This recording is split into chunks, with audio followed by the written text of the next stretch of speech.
Laporan Praktikum 1.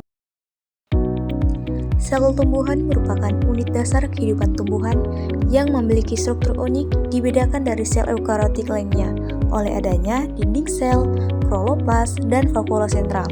Pemahaman tentang sel tumbuhan penting dalam bidang pertanian dan teknologi perkebunan, termasuk pengelolaan kualitas tanaman seperti kelapa sawit. Sel pertama kali ditemukan oleh Robert Hooke pada 1665 melalui pengamatan gabus menggunakan mikroskop primitif, di mana ia melihat dinding sel mati yang menyerupai sarang lebah. Penemuan selanjutnya meliputi kloroplas oleh Anthony van Leeuwenhoek 1770 dan mitokondria oleh Kolliker 1850 yang menjadi dasar sitologi tumbuhan. Sel tumbuhan terdiri dari dinding sel kaku yang terbuat dari selulosa, hemiselulosa, dan pektin, memberikan kekuatan tarik dan perlindungan. Organel khas seperti kloroplas untuk fotosintesis dan tilakoid dan stroma, dan vakuola sentral untuk mengatur tekanan turgor, mendukung fisiologi tumbuhan. Dinding sel memungkinkan sel menahan tekanan turgor tinggi untuk pertumbuhan, sementara mikrotubulus kortikal mengarahkan deposisi mikrofibril selulosa. Interaksi organel ini krusial untuk fotosintesis, penyimpanan nutrisi, dan adaptasi lingkungan. Adapun tujuan praktikum kali ini yaitu 1. Menjelaskan struktur umum sel tumbuhan serta menggambarkannya secara skematik. Yang kedua, menjelaskan bagian-bagian dinding sel. Yang ketiga, menjelaskan organel yang terdapat dalam sel, terutama komponen protoplasmik seperti inti, kloroplas, dan plastida lain, aliran sitoplasma.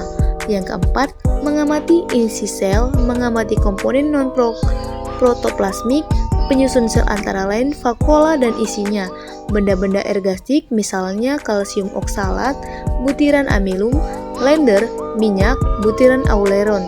Yang kelima, membedakan sel mati dan sel hidup. Metode praktikum menggunakan alat gelas beker, pipa tetes, mikroskop, pisau silet, tisu, alat tulis, serta kaca objek dan preparat. Pada bahan, kita menggunakan kelapa sawit, daun sirih, jagung, bayam, serta aquades. Langkah kerja: pertama, daun tanaman masing-masing tumbuhan. Yang kedua, membuat sayatan melintang setipis mungkin pada akar, batang, dan daun menggunakan silet. Yang ketiga, menempatkan satu sayatan di atas gelas benda, lalu menetesi air secukupnya. Yang keempat, menutup sayatan dengan gelas penutup tanpa timbul gelembung udara. Yang kelima, mengamati preparat di bawah mikroskop pada perbesaran lemah, sedang, dan kuat. Yang keenam, menggambar dan mendeskripsikan struktur sel dan jaringan pada akar, batang, dan daun. Dan yang terakhir, membersihkan alat dan merapikan meja praktikum setelah pengamatan selesai. Berikut kegiatan pelaksanakan yang dilakukan selama praktikum.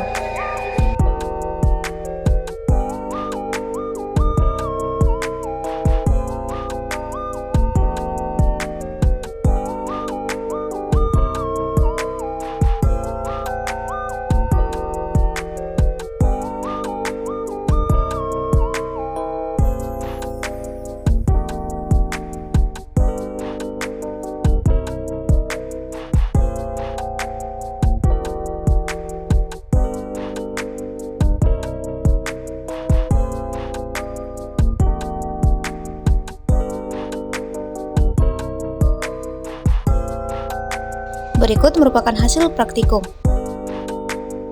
Pembahasan. Praktikum ini dilakukan dengan membuat sayatan tipis akar, batang, dan daun tanaman jagung sentosa, bayam, dan sirih menggunakan silet.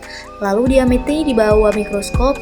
Sayatan tipis memungkinkan cahaya menembus jaringan sehingga struktur sel dan jaringan, epidermis, parenkim, jaringan pengangkut, dan mesofil daun dapat terlihat jelas. Pada akar jagung dan bayam, banyak tampak epidermis seperti lapis dan luar pelindung. Di bawahnya terdapat korteks berupa sel parenkim yang berongga, serta jaringan pengangkut xilem dan floem di pusat akar yang berperan dalam penyerapan dan pengangkutan air serta zat terlarut. Pada batang jagung monokotil, pembuluh pengangkut tersebar di dalam jaringan parenkim, sedangkan pada batang bayam dan sirih dikotil, berkas pembuluh umumnya tersusun melingkar, sehingga tampak perbedaan pola anatomi monokotil dan dikotil.